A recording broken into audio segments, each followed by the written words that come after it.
Hello friends, welcome to my channel અરુકુક ગુજરાતી। આજે હું તમારી સાથે શેર કરીશ કાઠિયાવાડી રીતે એકદમ સરસ ચટપટી લીલી આંબલીની ચટણીની રેસીપી।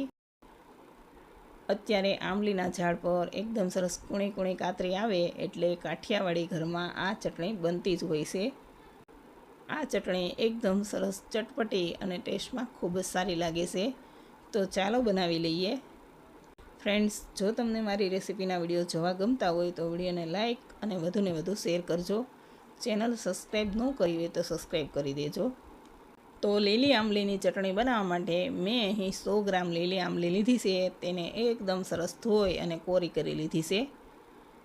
હવે તેની આગળ પાછળનો ભાગ કાઢી અને આ રીતે નાના ટુકડા કરી લઈએ, એટલે આપણે તેને એકદમ સરળતાથી પીસી શકીએ અને કોઈ આંબલી ખરાબ હોય તો પણ તે નીકળી જાય। હવે મેં બધી જ આંબલીના આ રીતે નાના ટુકડા કરી લીધા છે, તો તેને મિક્સર જારમાં લઈ લઈએ।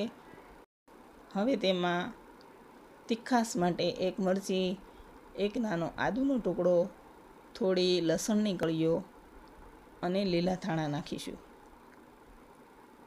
થોડા મસાલા પણ એડ કરી દઈએ, તો સ્વાદ પ્રમાણે મીઠું, અડધી ચમચી ચાટ મસાલો, 1/4 ચમચી જેટલો શેકેલા જીરુંનો પાવડર અને 1 મોટી ચમચી ખાંડ નાખીશું। તમારે જો ખાંડની જગ્યાએ ગોળ નાખવો હોય તો પણ નાખી શકાય। હવે બિલકુલ પાણી નાખ્યા વગર મિક્સર ચાલુ બંધ કરતાં એકદમ સરસ ઝીણું પીસી લઈએ।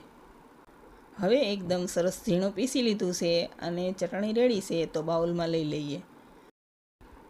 તો ફ્રેન્ડ્સ, રેડી છે કાઠિયાવાડી રીતે લીલી આંબલીની ચટપટી ચટણી। તો આ ચટપટી ચટણી જરૂર ટ્રાય કરજો। વિડીયો સારો લાગે તો લાઇક, શેર અને ચેનલને સબસ્ક્રાઈબ કરજો। Thank you for watching.